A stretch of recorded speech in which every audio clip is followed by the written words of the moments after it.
Olá, senhoras e senhores, bem-vindo ao nosso PLE, o período letivo especial do curso de Bioquímica da Universidade Federal do Rio de Janeiro, no campus avançado em Macaé.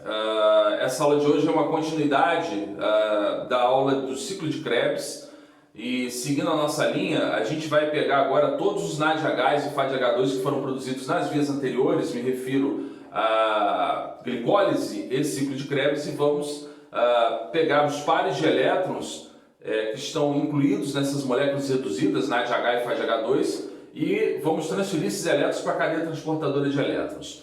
Enquanto esses elétrons forem distribuídos pela cadeia transportadora, outras coisas importantes vão acontecer. Entre elas, vai ser criado um gradiente eletroquímico, um gradiente de prótons entre espaços de membranas mitocondrial e matriz mitocondrial, e esses elétrons retornarão de volta a essa matriz, fazendo com que um complexo enzimático chamado de ATP sintetase seja capaz de pegar moléculas de ADP e fosfato e transformar em ATP. Então o resumo geral é mais ou menos esse daí. A aula de hoje eu dedico ao professor Jorge Moraes, professor de Bioquímica, que também ministra aulas no campus avançado da UFRJ Macaé. Assim como todo o corpo de bioquímico de lá, praticamente viemos todos no mesmo laboratório, seja do bom e velho famoso LQFPP, Laboratório de Química e Função de Proteínas e Peptídeos da Universidade Estadual do Norte Fluminense, em Campos dos Goytacazes. Sem mais delongas, então, um abraço para você, Jorge, e vamos compartilhar a nossa tela. Para falar de cadeia transportadora de elétrons e fosforilação oxidativa, primeiro é importante entender a estrutura da mitocôndria. A mitocôndria é uma organela que, como todos sabem, é responsável pela produção de energia na célula. A organela é responsável pela chamada respiração celular, e quando eu falo de respiração celular, eu estou falando, como toda a literatura sempre mostrou para a gente, que o aceptor final dos elétrons, de grande parte das reações que ocorrem envolvendo elétrons, esse aceptor final é o oxigênio. Então, quando você encontra uma organela como a mitocôndria, especificamente ela é uma organela dita como especial porque ela possui duas membranas, uma membrana externa altamente permeável a diversos tipos de íons, moléculas, e uma membrana interna extremamente seletiva. Nessa membrana interna, ancorada nessa membrana interna, você tem diversas partículas que são chamadas proteínas da membrana mitocondrial. Essas proteínas, geralmente, grande parte delas ali ancoradas na membrana externa, então estão diretamente ligadas reações que ocorrem na cadeia transportadora de elétrons, ou seja, reações que têm a ver com a respiração celular. Se você olhar uma foto de microscopia eletrônica clássica da mitocôndria, você percebe muito bem essa divisão entre membranas, ou seja, a membrana externa é uma membrana menor, embora ela esteja do lado externo, ela é uma membrana que envolve toda a organela. Existe uma hipótese em que essa membrana ela é muito parecida com a membrana celular, ela vem do processo de endocitose de bactérias endosimbiontes no passado remoto, quando a atmosfera mudou e passamos a respirar oxigênio. Então, o que sobrou desse micro-organismo que foi endocitado é justamente a membrana interna, que é essa membrana com várias cristazinhas, né, chamadas a membrana interna altamente invaginada, representada em modelos clássicos, né, de desenhos dos livros de biologia, aí, desde que eu me conheço por gente, digamos assim, a mitocôndria é representada dessa maneira. Obviamente, né, com um tamanho muito diferente, né, por conta das representações nos livros, né, existe essa proporcionalidade que vocês observam lá nos livros.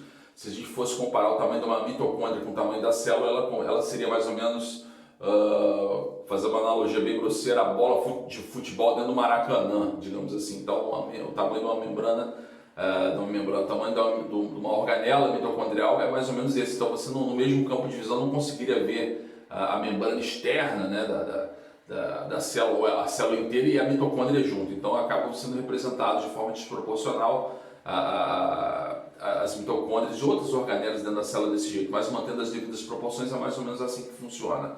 Outra coisa importante é que, em relação a essa membrana altamente invaginada, ainda se discute hoje se isso é uma representação de algum problema da preparação, né? A preparação para a microscopia eletrônica de transmissão, de você ver células em corte, né? Quando você pega a mitocôndria, que é uma organela que tem uma estrutura tridimensional e faz um corte dela, você basicamente está vendo então uma fatia da mitocôndria. Então, com essas membranas contínuas e altamente invaginadas, ainda há literaturas hoje que discutem se isso é é um resultado precipitado do processo de preparação, enfim, porque se usa metais pesados, etc. Mas isso não é assunto dessa aula, não. É só para a gente ter uma noção de que são duas membranas e aquilo que você está vendo lá do lado de dentro da mitocôndria, o que não é membrana, é justamente o que nós chamamos de uma espécie de uma sopa, digamos assim, que é a matriz mitocondrial. Sopa, a analogia também grosseira de você chamar todo aquele colóide, aquele material que existe ali dentro, né, repleto de uma série de coisas que nesse primeiro momento não vão interessar para a gente. Mas o importante é que, ancorada na membrana interna da mitocôndria estão os complexos respiratórios, ou seja, proteínas de membrana, que são o motivo principal da nossa aula de hoje, que é a aula de cadeia transportadora de elétrons acoplada, que nós chamaremos de fosforilação oxidativa, ou seja, formação de ATP por meio de reações de oxirredução, algo que parece ser um pouco mais complexo, mas que no fim das contas é necessário para que aconteça a chamada respiração celular. Então imagine que você tem uma série de reações onde ciclos bioquímicos acoplados, você estuda eles separadamente, mas eles estão todos integrados, e você tem ali, por exemplo, a glicólise.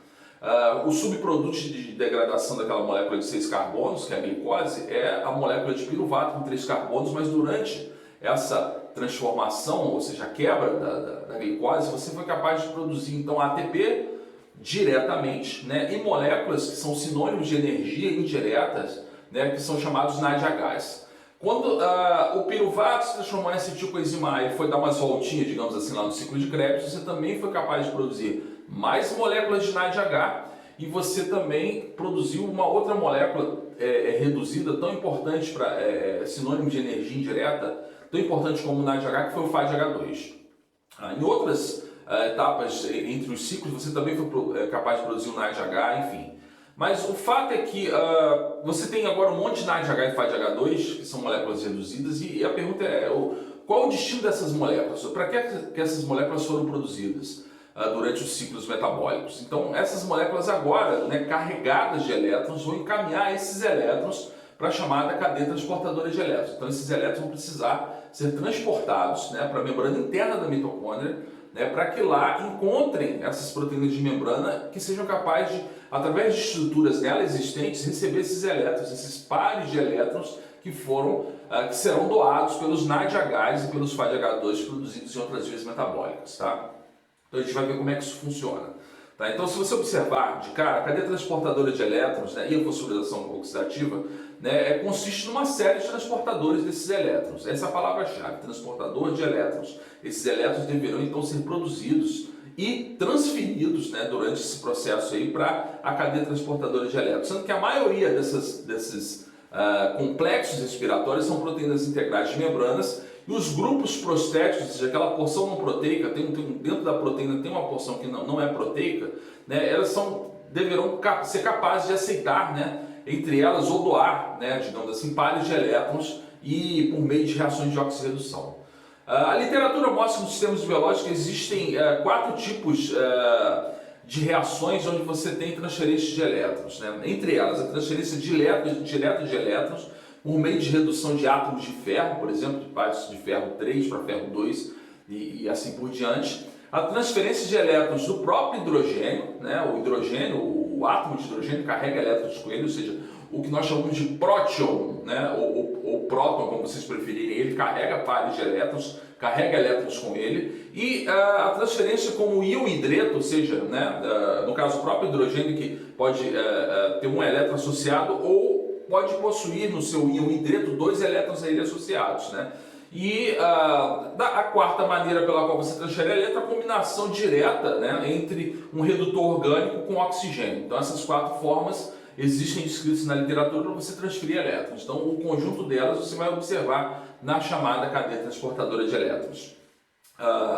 Esses transportadores de elétrons, vários deles descritos na literatura, você vai encontrar na cadeia transportadora de elétrons, entre eles as chamadas desidrogenases, ou seja, moléculas que são ligadas ao NAD e ao FAD, né? E que quando você tem esse NAD, digamos assim, ou esse FAD reduzido, no caso do NAD reduzido, do NADH, você terá então uma molécula capaz de receber os elétrons dessa molécula reduzida.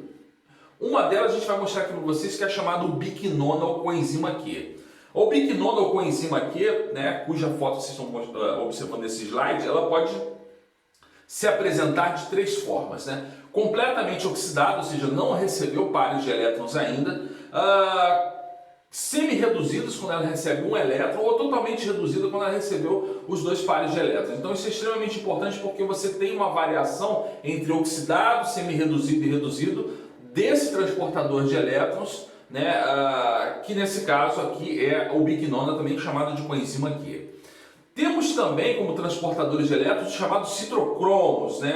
O citocromo é uma molécula que você já ouviu falar bastante, uma proteína que você já ouviu falar muito dela no curso de bioquímica, e ela é um transportador de elétrons. Dentro do citocromo você tem um grupo prostético chamado de grupo M, né? Que é onde você tem uma porfirina, ou seja, um grupo onde no centro desse grupo você tem um átomo de ferro. Esse átomo de ferro que pode sofrer, né, oxidações, né, pode sofrer reduções, enfim, são responsáveis também pela transferência de elétrons dentro da proteína, ou seja, dentro da molécula. Esse ferro, né, no grupo M, né, a chamada protoporfirina, né, você tem vários tipos de configurações desse grupo M, M do tipo C, M do tipo A, enfim, a literatura também descreve várias formas com que essa molécula de M está incorporada dentro do citocromo. E lembre-se que o M não está só dentro do citocromo, aqui a gente está falando do citocromo da cadeia transportadora de elétrons, mas o grupo M é aquele mesmo grupo prostético que você tem lá na hemoglobina, por exemplo. O mesmo grupo prostético você tem outras proteínas que são responsáveis pelo transporte de oxigênio, por reações de oxirredução, enfim, diversas moléculas de M, e que fique bem claro que a gente vai basicamente tratar do grupo M ligado ao citocromo, tá? Então, vimos a coenzima Q ou biquinona, vimos o chamado grupo M, né, e as chamadas proteínas ferro e enxofre, né? Proteínas ferro e enxofre quando você tem aí associados, né, a esse núcleo de ferro, digamos assim, o aminoácido, né, que carrega consigo, uma molécula de enxofre, responsável essa então por segurar, digamos assim, por meio de ligações cruzadas, esse átomo de ferro que está no interior dessas proteínas ferro e enxofre, como estão sendo mostrados aí esses modelos da letra A, da letra B e da letra E, tá? Então, também assumindo diversas configurações, tá? Então, proteínas ferro e enxofre, o grupo M, ou seja, tudo isso, né, são componentes no interior da proteína responsáveis por receber os elétrons que vão ser transferidos lá do NAD reduzido e do FAD reduzido, tá? Se você observar então nas literaturas clássicas, o que você vai observar é o seguinte: uma série dessas proteínas ancoradas na membrana, né, complexos respiratórios, que nós chamamos assim, ou seja, proteínas que vão receber elétrons ou provenientes do NADH ou provenientes do FADH2, tá? Alguns desses grupos proteicos, né, ou seja, alguma dessas proteínas são canais de membrana que, quando recebem pares de elétrons, se abrem, né, para transferência de prótons que vêm da matriz mitocondrial para o espaço intamembranar. No nosso modelo aqui, a matriz mitocondrial está abaixo, o espaço intamembranar está acima. Em alguns outros modelos de algumas outras literaturas, esse negócio se inverte, como se estivesse vendo esse modelo de cabeça para baixo. Logo, logo vocês vão entender o porquê disso daí. Depois, a gente tem, entre eles, a coenzima Q, o citocromo C, como transportadores de elétrons, mas que não se convertem em canais de prótons, tá? Então, você tem uma numeração em romanos aí, numeração 1, 2, 3 e 4, sendo que os complexos 1, 3 e 4 são os chamados canais de prótons, canais esses que vão sofrer modificações estruturais, permitindo com que prótons migrem, né, da matriz mitocondrial para o espaço intramembranar, enquanto que o complexo 2 em romanos, que é o citocromo, que é a coenzima Q, e o citocromo C, aquela bolinha redonda do nosso slide entre o complexo 3 e 4, esses não se convertem em canais de prótons, mas vão transferir elétrons de um complexo para o outro, tá? Então, esses complexos têm nomes, tá? Ou seja, o complexo 1 em romanos, chamado de NADH desidrogenase, esses nomes também mudam nas literaturas, mas é importante que vocês reconheçam que o complexo de número 1 é a porta de entrada dos elétrons do NADH. O complexo de número 2, né, que é o succinato desidrogenase, Ela é a porta de entrada dos elétrons do FADH2, são séries de complexos 1 e 2, porta de entrada um do NADH e outro do FADH2, inclusive a succinato desidrogenase é uma proteína que você já conhece, que também faz parte do ciclo de Krebs. É como se o ciclo de Krebs estivesse rodando ali embaixo e todo o FADH2 produzido já caísse dentro da cadeia transportadora de elétrons. Então tem um acoplamento ali, o ciclo de Krebs está funcionando pertinho ali. Tá? Depois a coenzima Q ali, né, que pega os elétrons provenientes tanto do NADH quanto do FADH2, que levam do complexo 1 e 2 até o complexo de número 3. O complexo de número 3, conhecido como citocromo C oxirredutase, dependendo da literatura, citocromo C oxidase, o citocromo BC1, enfim, são vários nomes que dão para esse negócio aí. Depois o citocromo C propriamente dito, que é aquela bolinha que está ali, né? Lembrando que a citocromo oxidase também se converte em um canal de prótons para transferir hidrogênios, íons H+, do espaço da matriz mitocondrial para o espaço intermembranar, enquanto que o complexo número 4, que é a citocromo oxidase, né, também tem vários nomes, mas na sequência seria citocromo redutase, citocromo C, citocromo oxidase, que é o complexo número 4. Esse também é uma bomba de prótons, vou chamar de bomba, tá? Mas ele é um canal de prótons que também vai transferir prótons da matriz mitocondrial para o espaço intermembranar. Perfeito? Então, temos esses 4 complexos respiratórios, cada um com suas massas moleculares representados na nossa tabela aí, 850 kDa, a NADH redutase é a maior delas, a citocromo desidrogenase com 140 kDa, o biquinona com 250 kDa, enquanto que a junção, acho que do biquinona com citocromo oxirredutase com 250 kDa, o citocromo C com 13 kDa e a citocromo oxidase com 160 kDa. Cada uma delas com várias subunidades, dependendo das espécies que vocês estudam, e o importante, os grupos prostéticos. Na NADH redutase, você tem grupos prostéticos que são as proteínas ferro e enxofre, e as chamadas flavinas mononucleotídeo, representados por FMN. Na citocromo desidrogenase temos o FAD, né, e proteínas ferro e enxofre. Na citocromo C oxirredutase, grupos M, proteína ferro e enxofre. Na citocromo oxidase, grupos M com átomos de cobre, do tipo A, do tipo B, enfim, uma série de grupos prostéticos, moléculas essas, como eu falei para vocês, que vão ser responsáveis por, através de reações de oxirredução, dentro da molécula, dentro da proteína, fazer com que pares de elétrons sejam transferidos, né, até que eles cheguem lá no aceptor final de elétrons, que é o oxigênio. O oxigênio vai receber esses elétrons no final e vai produzir água, no fim das contas. Tá? Então, a sequência de reações segue nesse sentido. Seguindo em diante, vamos olhar então cada um desses complexos respiratórios e um grupo de reações que ocorrem no interior deles. Então, no complexo 1, né, até a ubiquinona, né, ou seja, o complexo 1, que é a porta de entrada dos elétrons do NADH, esse na nossa literatura que a gente pegou para consultar aqui, é chamado de NADH desidrogenase, ou seja, isso é uma desidrogenase, né, vai receber elétrons do NADH, reações envolvidas, né, como a gente falou lá atrás, envolvendo o NADH, o NAD reduzido, né, esse é um complexo de flavoproteínas contendo aí 25 cadeias, né, polipeptídicas, é bastante complexo, e contém pelo menos 7 centros de ferro ligados em enxofre. Então, proteínas ferro e enxofre, né, com 7 centros deles. O NADH vai transferir, né, pares de elétrons para essas proteínas ferro e enxofre que vão oxidar e reduzir, né, dentro da molécula, onde esses elétrons vão ficar dando pulinhos ali dentro, digamos assim, sendo transportados de uma desses centros de um para o outro. Então, vão passar por 7 centros diferentes contendo proteínas ferro e enxofre até que esses elétrons sejam recebidos lá pelo biquinona. Tá? Depois a succinato desidrogenase ou biquinona, né, contém proteínas diferentes, né, diversos deles, 2 tipos. O FAD, as proteínas ferro e enxofre, lembrando que o FAD, né, reduzido, produzido aí nesse complexo, succinato desidrogenase, ele já é o FAD que foi produzido ali no ciclo de Krebs. Então, esses elétrons, eles associados ao FADH2, vão passar aí pelo biquinona, né, pelo coenzima Q, digamos assim, e através de reações de oxirredução serão mandados ali para frente também, né, onde essa coenzima aqui vai receber esses pares de elétrons, tanto provenientes do NADH quanto do FADH2, ou seja, do complexo 1 tanto do complexo 1 quanto do ciclo de Krebs, né, através da ubiquinona. Então, veja bem, elétrons do complexo 1 e do complexo 2 caem na ubiquinona, né, serão recebidos pelos citocromos B562 e complexo ferro-enxofre e vão ser transferidos depois para o citocromo C. Tá?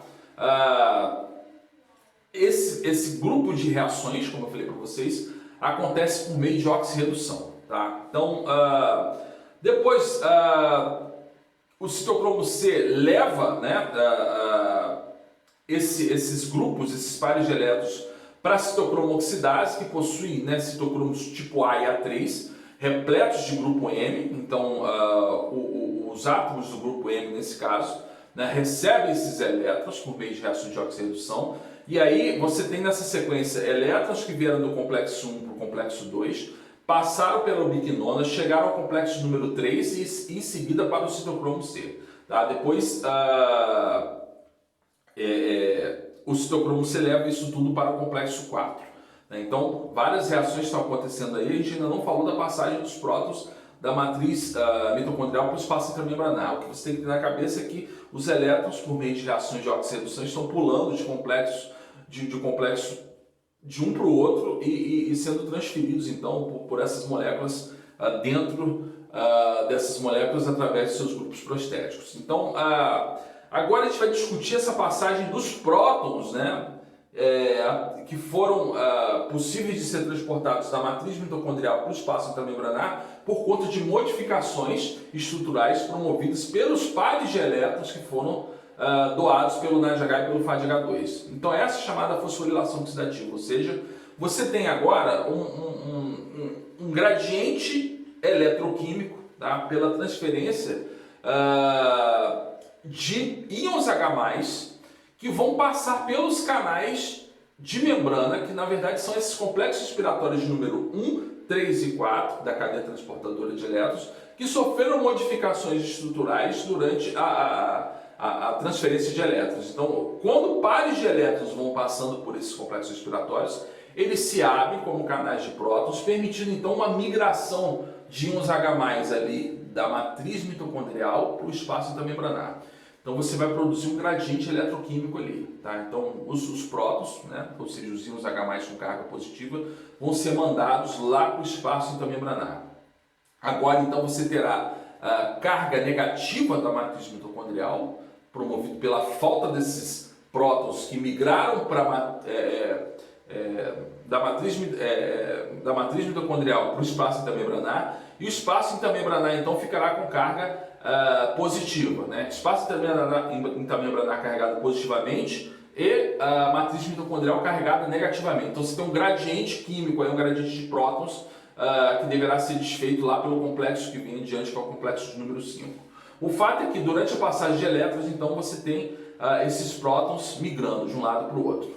Então, para que eles fluam de volta para a matriz, ou seja, voltem do espaço intermembranar pela matriz, eles vão migrar seguindo o complexo de número 5, que não foi mostrado até agora, chamada ATP sintetase.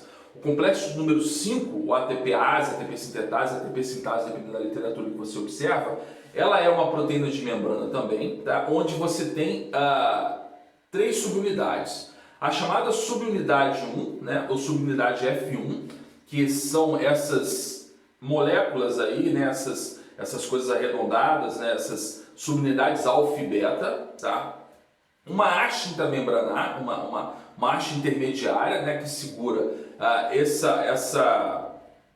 essas subunidades alfa e beta que estão voltadas para o lado da matriz, enquanto que a porção F0, que é essa mostrada em laranja, que inclusive tem uma haste ali que interage com as porções alfa e beta, essa está ancorada na matriz. Então, vocês vão perceber que a ATP sintetase ela tem uma particularidade, né? Ela é um complexo respiratório, né? Ela é uma proteína de membrana que tem a sua porção F1 que gira em torno do próprio eixo. É como se fosse um motor molecular movido a prótons, olha que interessante. Ela está ancorada com a porção F0 na membrana mitocondrial interna entre o espaço intermembranar, entre a membrana externa e interna, então fica com com essa porção F0 ancorada ali, como se fosse um tubo, né? Um canal de prótons. Então, por ali os prótons que foram até agora mandados para o espaço intamembranar, eles vão fluir por ali de volta à matriz, mas eles não fluem direto, eles fazem um caminho fazendo com que esse eixo rode. Enquanto esse eixo roda, né, as porções F1 e F0 que estão lá embaixo, né, elas vão abrir e fechar, tá? Essas porções alfa e beta que estão ali embaixo vão fechar e abrir pela interação desse braço, desse o que a literatura chama de shunt, digamos assim, que interage ali entre as porções alfa e beta. Então o shunt vai lá, interage com a porção alfa e beta, deslocando as subunidades alfa e beta dessa porção F1 da ATPase, permitindo com que você consiga encaixar ali uma molécula de fosfato inorgânico e uma molécula de ADP. Depois que a porção F0 dá uma nova torcida, uma nova volta, essa haste se desloca e as subunidades alfa e beta se fecham com o ADP e o fosfato inorgânico ali dentro, dando tempo suficiente para que essa reação entre ADP e fosfato inorgânico ocorra, transformando isso em ATP. Daqui a pouco dá mais uma volta ali na porção F0, a haste interage novamente com alfa e beta, abrindo o distanciamento entre alfa e beta, liberando novamente então que o produto da reação, que é o ATP, saia para o meio externo, nesse caso ali, na matriz mitocondrial. Então, toda essa complexidade vai acontecer dessa forma. Você tem essas porções alfa e beta abrindo e fechando, para que, enquanto ela está aberta, o ADP e o fosfato ali dentro sejam enclausulados, né, dando tempo suficiente para que esse fosfato inorgânico se junte ao ADP, formando ATP, e esse ATP então seja liberado de volta no meio externo que ali está. E tudo isso acontece em função do fluxo de prótons, do retorno dos prótons que vem do espaço intamembranar lá da mitocôndria em direção à matriz mitocondrial. Então, um fluxo reverso de prótons, fluxo esse que só é possível porque antes houve um gradiente de prótons promovido, né, pelas reações de oxirredução da cadeia transportadora de elétrons, reações essas provenientes da transferência de pares de elétrons dentro dos complexos respiratórios, elétrons esses provenientes do NADH e do FADH2. É complexo, mas é assim que funciona. Então, obviamente, vocês terão várias animações, se vocês procurarem na internet, várias animações que mostram isso tudo acontecendo de forma fluida, de forma orgânica, deixando essa ideia muito mais simples de ser entendida, né, sem tantos detalhes assim. Mas o fato é que, se você fosse resumir tudo isso, eu diria que elétrons do NADH e do FADH2 são transferidos pela cadeia transportadora de elétrons. Durante essa transferência, prótons são mandados da matriz mitocondrial para o espaço intamembranar. Em algum momento, você cria esse gradiente de prótons, fazendo com que crie-se uma força protomotriz. Força essa que vai ser utilizada pela ATP sintetase para que ela, através do retorno dos prótons de volta à matriz mitocondrial, faça com que a ATP sintetase gire, né, fazendo com que ADP e fosfato se juntem formando ATP. Tá? Então, resumindo, é isso que acontece. Aqui a gente mostra, né, nesse slide, né, esse gradiente eletroquímico, né, ou seja, o espaço intermembranar torna-se repleto de prótons, ele fica ácido, enquanto a matriz mitocondrial pobre de prótons fica alcalina. Isso como se fosse uma pilha, né, uma pilha celular, digamos assim. Né? Ou seja, você criou energia suficiente para que a ATP sintetase, que é o complexo 5 que está sendo mostrado lá embaixo, funcione. Por quê? Por ali que os prótons vão retornar para a matriz mitocondrial, fazendo com que a ATP sintetase que ela gire em torno do seu próprio eixo. Esse giro que a ATP sintetase produz, ele que é o responsável então por fazer com que o ADP e o fosfato se juntem formando o ATP propriamente dito. Existe todo um cálculo mostrando que se você pegasse uma molécula de glicose oxidasse ela totalmente, digamos assim, ou seja, quando eu digo que a molécula de glicose foi completamente oxidada, ou seja, que todos os ATPs provenientes delas e todos os NADHs e FADH2 provenientes dessa transformação pós cadeia transportadora de elétrons, se você fosse contabilizar todos esses ATPs formados, você teria em torno de 38 ATPs. Esse seria o cálculo estequiométrico, que também varia de literatura para literatura, porque você tem que, alguns desses NADHs têm que atravessar a membrana mitocondrial. Alguns desses NADHs não são produzidos já diretamente no interior da membrana mitocondrial externa. Alguns são, tem que sair lá do citoplasma celular e atravessar a matriz. Por isso a gente tem as chamadas lançadeiras, tem duas delas, a gliceraldeído 3-fosfato e a malato-aspartato. Então, dependendo da lançadeira que você usa, você tem aí um consumo de algum desses NADHs, fazendo com que esse número de 38 ATPs, propriamente ditos, né, possa variar um pouco. E aí você tem órgãos, né, tecidos que usam uma lançadeira dessas e tecido que usa outro tipo de lançadeira. O fato é que quando você usa a lançadeira gliceraldeído 3-fosfato, você tem uma certa quantidade de ATPs provenientes do NADH, enquanto quando você usa outra lançadeira, a quantidade é com um NADH a menos, e por isso na conta, né, você acaba produzindo menos ATPs durante essa brincadeira aí. Então, na conta clássica, cada 3 moléculas de NADH são capazes de produzir, cada molécula de NADH é capaz de produzir 3 moléculas de ATP, enquanto cada molécula de FADH2 produz 2 moléculas de ATP. Literaturas mais novas fazem uma média disso tudo aí, descontando as lançadeiras, e diz que cada molécula de NADH produz 2,5 ATPs, né, enquanto cada molécula de FADH2 produz 1,5. Então isso já é uma média, digamos assim, nas literaturas mais atuais. Mas o fato é que você tem um ganho substancial em produção de ATPs quando você usa, né, a respiração celular, ou seja, quando você está na presença de oxigênio. Então, está aqui a nossa tabela mostrando esses cálculos estequiométricos, né, digamos assim, onde você produz ATP a partir de NADH e FADH2, tá? 3 ATPs para o NADH e 2 ATPs para o FADH2, sendo que as moléculas de NADH doam os seus elétrons no complexo de número 1, já falei isso anteriormente, enquanto o FADH2 doam seus elétrons no nível de complexo de número 2. Tá? E se você olhar aí com riqueza de detalhes, aí, ó, as doações dos elétrons do NADH para o complexo de número 1, a doação do FADH2 para o complexo de número 2, pares de elétrons então são transferidos para a coenzima Q, que transferem isso para a citocromo redutase, que é o complexo de número 3, e depois para a citocromo C e finalmente para a citocromo oxidase. Lembrando que os complexos 1, 3 e 4 são bombas de prótons, ou seja, quantos elétrons estão sendo transferidos pelos complexos respiratórios, eles sofrem modificações permitindo com que haja um fluxo, né, de prótons da matriz mitocondrial para o espaço intermembranar, e depois que esse gradiente de prótons é feito, esses prótons migram de volta para a matriz mitocondrial através do complexo número 5, que é a ATPase, a F0F1, né, a ATP sintetase. A porção F0, né, que fica ancorada na membrana interna mitocondrial, né, aquela responsável então por segurar a porção F1 que fica para o lado de dentro da matriz. Porção F1 essa que é responsável pela síntese de ATP através de ADP e fosfato inorgânico. Tá?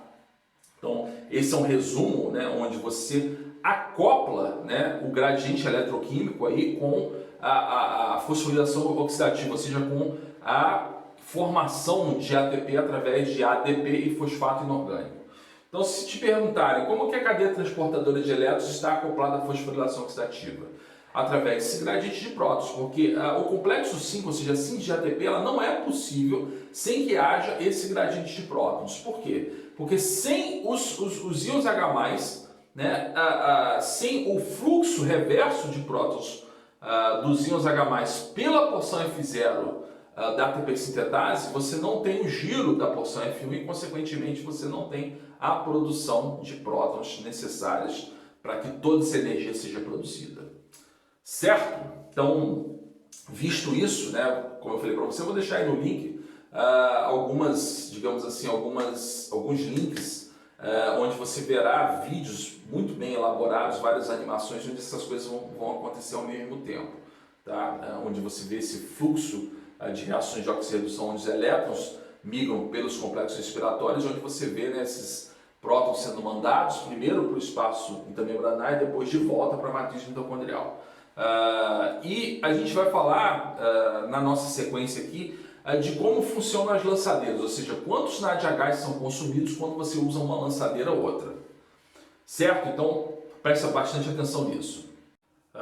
Então, senhoras e senhores, a gente vai falar sobre as lançadeiras, tá? As lançadeiras como principais métodos de travessia, digamos assim, das moléculas de NADH para a membrana interna mitocondrial em virtude de um problema que nós temos. Deixa eu compartilhar a minha tela com vocês outra vez, só um minuto. Aqui está. Então, qual que é o principal problema nessa fase aqui? O transporte por lançadeiras de equivalentes de redução de NADH do citoplasma para a mitocôndria, ou seja, a NADH desidrogenase da membrana mitocondrial interna aceita elétrons apenas do NADH na matriz. Então, todas essas reações que fabricam NADH, esses NADHs que são gerados na matriz, eles acabam entrando na conta, são convertidos todos em ATP. O problema é que a membrana interna não é permeável a NADH citosólico, então se você produz um NADH lá fora, como é que ele entra na mitocôndria? Na verdade ele não entra, então se ele é gerado lá fora, como é que ele é reoxidado pela cadeia transportadora de elétrons? Aí você tem o lance das lançadeiras. Então são duas, a lançadeira malata-aspartatos, que funciona nas mitocôndrias do fígado, rim e coração, e a lançadeira gliceraldeído 3-fosfato, que funciona no músculo esquelético. Então, aqui está um esquema da lançadeira malato-aspartato. Esse esquema todo é para mostrar que se você tem o NADH produzido lá no citosol, ele vai ter que atravessar a matriz mitocondrial, né? Esse espaço intermembranar, a membrana externa ele atravessa, porque ela é permeável, até aí tudo bem, mas o problema é que ele não tem como atravessar a membrana interna, ele não é permeável pela membrana interna da mitocôndria. E aí as reações estão acontecendo do lado da matriz mitocondrial e lá onde ele é digamos assim, reoxidado, né? E aí vem a grande questão, como é que você faz para botar esse NADH para dentro da festa, digamos assim, a festa está acontecendo, o NADH quer entrar. Então o NADH tem que entrar disfarçado. Aí você tem então um conjunto de reações acopladas que vão precisar acontecer para que você então consiga colocar esse NADH para dentro. Então na verdade o NADH não entra, né? Uma vez que ele está reduzido, ele será reoxidado. E como é que isso vai acontecer? Você precisa então fazer com que esse NADH atravesse disfarçado de malato. Então como é que você vai conseguir o malato? Se for lá no ciclo de Krebs, né, você vai reoxidar, né, esse NADH, transformando o oxalacetato que você vai pegar lá no citosol em malato. Então nessa reação você tem uma desidrogenase, né, que vai pegar o NADH e vai transformar ele em NAD. Tá? Esse passo que está sendo mostrado aqui, a malato desidrogenase, né, transforma o oxalacetato em malato, como vocês estão vendo aqui no slide. Aí o malato tem um transportador para ele, beleza, ele vai lá para dentro da mitocôndria e lá dentro a reação vai ocorrer ao contrário. O malato novamente vai se transformar em oxalacetato, o NAD oxidado se transformará em NAD reduzido novamente, então você indiretamente, o NADH que estava aqui fora, ó, já está aqui dentro de novo. E aí temos um problema, fizemos um oxalacetato lá dentro. O que eu faço com esse oxalacetato? O oxalacetato também não é permeável à membrana mitocondrial interna. Você vai ter que arrumar uma maneira de você devolver ele lá para o lado de fora, né? Ou fazer uma maneira dele ultrapassar, né? Sair de dentro da matriz mitocondrial atravessando a membrana interna. E aí, como é que você vai fazer? Você vai precisar de uma outra reação, uma reação acoplada, na qual você vai transformar esse oxalacetato num aminoácido chamado aspartato. Para isso, nos utilizaremos, perdão, das reações de transferência de grupo amino, ou reações de transaminação.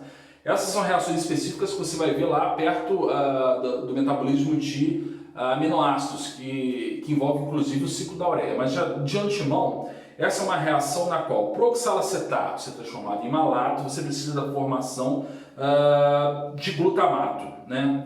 E para isso, quer dizer, da ajuda do glutamato, para isso, esse aminoácido glutamato automaticamente deverá ser transformado também no alfa-cetoácido, que nesse caso é o alfa-cetoglutarato. Então essa é uma reação acoplada.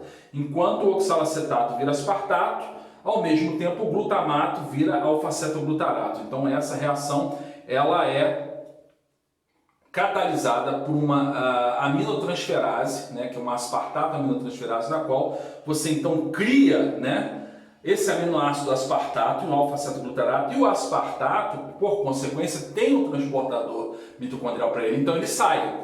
Aí lá fora você vai desfazer essa reação, você vai fazer a reação contrária. Vai pegar o aspartato, vai transformar ele novamente em oxalacetato, enquanto o alfa-cetoglutarato se transforma novamente em glutamato. Então essas duas reações acopladas por conta de você precisar de transportadores específicos para moléculas que na membrana mitocondrial interna não são transportadas. Mas tem um outro detalhe importante, e aí eu vou passar para o slide posterior que dá mais ou menos um resumo do que aconteceu, para que a gente mostre o seguinte, que existe sim um transportador específico para o malato, né, e para o aspartato, como nós vimos em reações anteriores, mas eles são transportadores que dependem de cotransporte dos outros dois que foram utilizados, outras duas moléculas que foram utilizadas nessa reação, ou seja, para o aspartato atravessar a membrana mitocondrial interna, você precisa de um cotransporte do glutamato. Então o glutamato entra dentro da célula e esse vai ajudar naquela reação lá de baixo, onde você transformou, né, o oxalacetato em aspartato. E o próprio malato, para atravessar a membrana mitocondrial, ele precisa também do cotransporte do alfa-cetoglutarato que foi utilizado nessa reação. Então, é um conjunto organizado de várias reações que ocorrem ao mesmo tempo para que esses transportes aconteçam, e tudo isso para quê? Para que você consiga colocar o NADH para o lado de dentro da membrana mitocondrial, porque eles não são permeáveis. Então você precisa de todo esse conjunto de reações acopladas, desse conjunto de reações para que você lance, né, os NADHs e eles possam finalmente ser transformados em ATP. Note que quando você transfere o NADH, você oxida e reduz, se você está usando o NADH, ele vai gerar 3 ATPs lá na última reação da fosforilação oxidativa feita pela ATPase, onde a ATPase pega lá os elétrons provenientes do NADH e no final das contas você tem uma estequiometria na qual isso vai gerar 3 moléculas de ATP. Agora a gente tem uma outra lançadeira na qual você vai ter uma perda de ATPs em função da mudança de quem vai participar da reação de transferência de elétrons agora. É o que acontece exatamente com a lançadeira glicerol-fosfato. Essa lançadeira glicerol-fosfato se faz, né, numa primeira reação da reoxidação do NAD, tá? E depois, quando a reação vai acontecer ao contrário, muda-se a coenzima. Em vez de usar o NAD, vai usar o FADH2. Então, eu vou me valer de um outro slide no qual isso vai ficar bem mais simples de você entender, que é o seguinte, né? A lançadeira glicerol 3-fosfato, ela tem esse nome por quê? Porque você vai pegar, nesse caso, uma molécula de dihidroxicetona fosfato, né? Ela será, então, o NAD reduzido vai ser oxidado por uma desidrogenase que é citosólica, fazendo com que você transforme dihidroxicetona fosfato em glicerol 3-fosfato, né? Ou glicerol 3-fosfato, dependendo de como a literatura chama isso daí. O glicerol 3-fosfato, ou glicerol 3-fosfato, como você preferir, ele é o intermediário da via glicolítica, tá? Então ele pode ser utilizado para regenerar a glicose, tudo bonitinho. Então, mas nesse caso aqui, o que aconteceu? Você pegou e oxidou o NAD, beleza. O glicerol 3-fosfato, né, gerado, agora, o que você precisa? Você precisa fazer o caminho inverso de novo, você precisa reoxidar, né, essa molécula que está reduzida para que você reduza a coenzima que vai ser necessária para a cadeia transportadora de elétrons, mas aí vem o pulo do gato. A enzima que vai fazer isso, que não é mais citosólica, ela é mitocondrial, ela é de membrana, tá? Ela vai fazer esse caminho reverso, só que não mais reduzindo o NAD, ele vai reduzir um FAD, ou seja, vai transformar em FADH2. Então nessa transferência de joga gliceraldeído e se transforma em dihidroxicetona de novo, você na verdade vai, como você mudou a coenzima, e a coenzima na nossa estequiometria de reação, ela produz um ATP a menos, então você tem o gasto, digamos assim, desse suposto ATP que vai ser produzido lá na frente, você vai ter esse gasto. Então, e aí, o que acontece? Quando você transforma gliceraldeído 3-fosfato ou glicerol 3-fosfato em dihidroxicetona fosfato, você reduz o FAD, faz um FADH2. O que acontece com os elétrons do FADH2? serão, como vocês viram ao longo da aula, transferidos para a coenzima Q e, consequentemente, quando isso seguir a cadeia transportadora de elétrons e chegar lá na ATPase, você terá a produção agora de 2 ATPs. Então, se tinha um NAD sendo reoxidado e agora você tem um FAD oxidado, você tem essa diferença de 3 para 2 ATPs, fazendo então com que você tenha um gasto de energia quando você usa a lançadeira glicerol 3-fosfato. Beleza? Então, visto esse monte de reação complexa, eu queria dizer para vocês olharem esses slides com um pouco mais de calma. Vou deixar aqui o link de onde eu tirei essas 2 imagens que foram acrescentadas na nossa aula, que é de um canal do Direto ao Ponto, né? Um canal onde você tem a narração digamos assim, uma narração mais calma, mais tranquila desses acontecimentos aí em relação à utilização das lançadeiras. Eu vou ficando por aqui. Peço para vocês um pouco de desculpa desse áudio um pouco mais agitado, que eu passei por um procedimento cirúrgico, então assim, estou com uma vontade enorme de ir no banheiro, porque minha bexiga fica enchendo de urina, eu preciso fazer esse xixi. O procedimento foi uma litotripsia, né? Precisei tirar umas pedrinhas do rim aqui, né? E consequentemente eu tive que colocar lá uma espécie de um catéter, né? Que pega na ureter. E no final das contas eu fico com uma vontade louca de fazer xixi danada, então não consigo ficar muito tempo sem ir ao banheiro, por isso que eu estou nervoso desse jeito. Então, meus amigos, aquele abraço, tudo de bom, tamo junto, valeu, até a próxima aí, fui!